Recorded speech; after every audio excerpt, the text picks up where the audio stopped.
Ẹ káàbọ̀ síbi ọdún EJIWA ELEGBA 2022 nílùú Ìjọra la wà tí a ti ń kàn sí láti lè ṣe Kabiyesitv tí a ti ń gbé àṣà àti Yorùbá lárugẹ náà la wà yìí. Òní ni ìje ẹlẹ́gba EJIWA ti ìlú Ìjọra àti bí ọjọ́ méje sẹ́yìn láti bẹ̀rẹ̀ tí a sì ti ń fi hàn yín nílé bí ń ṣe ń lọ níbí láti ọwọ́ bàbá wa Kábíyèsí ọba Dr. Abdulfatai Aremu Oyeyinka Aromire Ọjọ́ra àti ìlú Ọjọ́ra pátápátá káàbàtà. Àwọn ládéládé lóyè wọ́n ti darapọ̀ mọ́ wa níbi tí a wà yẹ́ mọ̀jú bàbá wa Kábíyèsí onírù ti gbogbo Ìrù Kingdom àti Kábíyèsí tí wọ́n gbà wá lálejò gangan bàbá wa Ọjọ́ra wọ́n bẹ níkàlẹ̀. Kábíyèsí Ọlọ́fin ti ìlú Ìṣẹ̀rí bàbá ń bẹ níkàlẹ̀ bẹ́ẹ̀ náà ni ẹ mọ̀ rí bàbá wa Kábíyèsí Aláyélúwà àti Ṣàṣà àti ìlú Ṣàṣà. Kábíyèsí Ògún Àwò àwọn náà ń bẹ níkàlẹ̀. Kábíyèsí Ọbátẹ́rù ti Ẹ̀gbin Ìkòròdú àwọn náà ni ẹ̀ ń wò lójú òòrùn yín àtàwọn ládéládé lóyè tí a bá ní ká máa kà á látò nídọ̀la ẹ mọ̀ jẹ́ ntàn yìí ilé oṣù yóò tún mọ́ níbi tí a wà yìí. Ọdún EJIWA ELEGBA tí à ń sọ nípa rẹ̀ yìí ó ní bí wọ́n ṣe máa ń ṣe ìlú méje gbàǹkọ̀ ní máa ń ṣe ní ilẹ̀ Àwórì tí inú wọn sì máa ń dùn bí kan bá ṣe bọ́ bá pọ́jọ́ méje ìkejì náà gbà á yóò pé ọjọ́ méje tí oníkálùkù sì máa gbà lọ́wọ́ ara wọn. Mo sọ fún yín pé a bẹ̀rẹ̀ láti Ìdó láti kọ́kọ́ ṣe alákọ̀ọ́kọ́ ńgbà tá a kúrò ní Ìdó àbí ní táà ń sọ òye a kọjá sí ọ̀dọ̀ bàbá wa Kábíyèsí onírù ní ìlú Ìkàtẹ́ nígbà tí a kúrò ní Ìrù la kọjá sí ọ̀dọ̀ bàbá wa Kábíyèsí Elégùṣì nígbà tí a kúrò ní Ìrù ní Victoria Island a kúrò ní ọ̀dọ̀ bàbá wa Kábíyèsí onírù la kọjá sí ọ̀dọ̀ bàbá wa Kábíyèsí Elégùṣì nílùú Ìkàtẹ́ láti bẹ̀ láti wá darí padà wá sí Ìjọra ní àárín bá ṣe máa ṣẹ́nu tí ó fi pé ìlú méje gbáko tí wọ́n ń ṣe ọdún yìí àwọn ọmọ ọlọ́fìsì ni wọ́n máa ń ṣe àwọn tí ẹ rí tí mò ń fojú wọn hàn yín lé àwọn obìnrin ìyá mi tí wọ́n jókòó yìí àwọn ni wọ́n máa ń pè ní Èrèlú Ọlọ́fin àwọn ni wọ́n wà tí wọ́n ró dẹ̀dẹ̀ tí wọ́n kàn dúdú ní ojú ìwòran yín yẹn tí ẹ bá sì ń wò ẹ rí i pé gbogbo àwa tí a wà ń bí ṣàṣà ni ẹni tí ó wọ aṣọ àwọn tí ó bá wọ aṣọ ajẹ́ pé abẹ́ ilé ni wọ́n jókòó sí ṣùgbọ́n àwa tí a láǹfààní àti wọ aṣọ àwa bọ́ aṣọ torí pé a wà ní àárín ibi tí wọ́n ń pè ní agbo ẹlẹ́gba gangan ìdí abá ni pé báyìí là ń ṣe nílẹ̀ wa èèwọ̀ bòmíì ni bí wọ́n ṣe ń ṣe kí aláyé tó dáyé òun náà ni ẹ̀ ń wò yìí bẹ́ẹ̀ náà ni a ṣe ń ṣe láti gbà wáṣẹ̀ wá ìdí tí a fi wọṣọ àwọn Kábíyèsí ti ṣàlàyé ẹ̀ fún wa lẹ́kùnrẹ́rẹ́ nínú ìfọ̀rọ̀wérọ̀ tá a ṣe pẹ̀lú wọn tí wọ́n sì jẹ́ kó yé wa pé bí wọ́n ṣe ń ṣe látàyè bàbá àwọn rèé àwọn òṣọ́mọ láǹfààní àti máa jáde láìpẹ́ láì jìnnà tí a sì máa rí àwọn ọ̀kọ̀ọ̀kan èjèèjì tí a máa fi hàn yín láti lélẹ̀ tó bá ṣeé ṣe ká fi ojú wọn hàn yín bẹ́ẹ̀.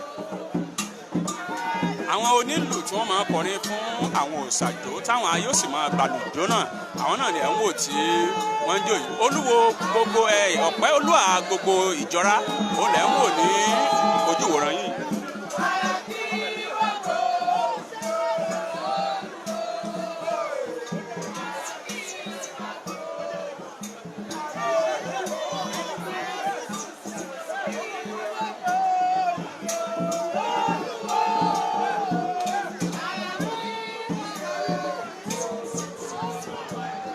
Fojú àwọn olóyè ńláńlá jàǹkànjàǹkàn hàn yìí tí àwọn náà ti gún wà láti darapọ̀ mọ́ wa níbi tí a wà yìí láti ṣètò ọdún tí ọdún nìyí kó lè dùn kó lè lárinrin ẹ jẹ́ ń fi ojú wọn hàn yìí lọ́kọ̀ọ̀kan èdè.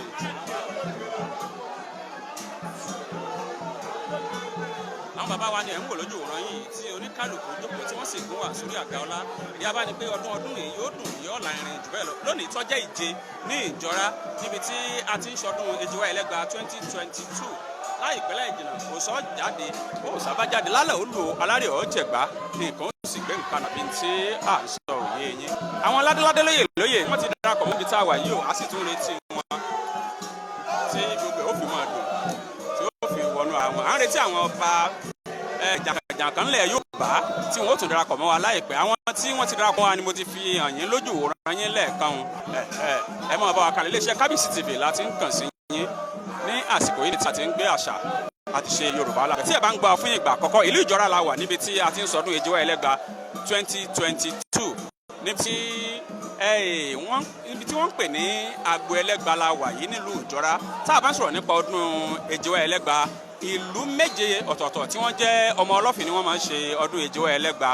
tí à ń sọ̀rọ̀ ẹ̀ yìí mo sì ti kà á fún yín ní sẹ̀ǹtẹ̀lé láti gbà tá a ti bẹ̀rẹ̀ títí débi tí a dé yìí àwọn ìyá wa tí ẹ̀ ń wò lábẹ́ ilé tí àwọn wọṣọ ọ̀hún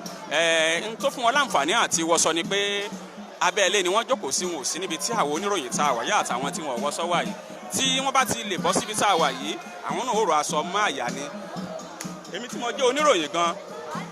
mo jẹ́ oníròyìn gan n ò láǹfààní àtòrí ọ̀fẹ́ láti wọ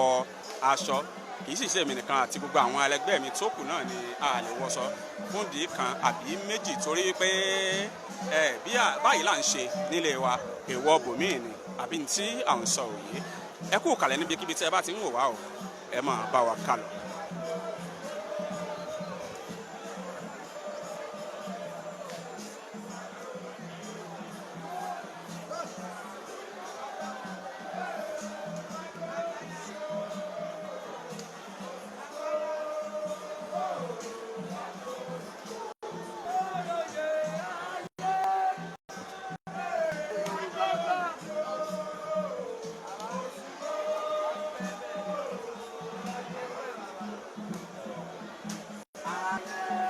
à ń padà bọ̀ o tí ẹ bá láǹfààní láti wò wá nílé fún ìgbà àkọ́kọ́ iléeṣẹ́ Kabiyesitv láti ń kàn sí à ń bẹ ní ọdún EJIWA ELEGBA ti ìlú Ìjọra ibẹ̀ láwà. òní ni ọjọ́ keje tí a ti bẹ̀rẹ̀ ọdún yìí, wọ́n á máa pè ní ìje. wọ́n bá sọ pé ìje ìyún mí pé ọjọ́ tí a kà sílẹ̀ lórí láti bí ìjeje ni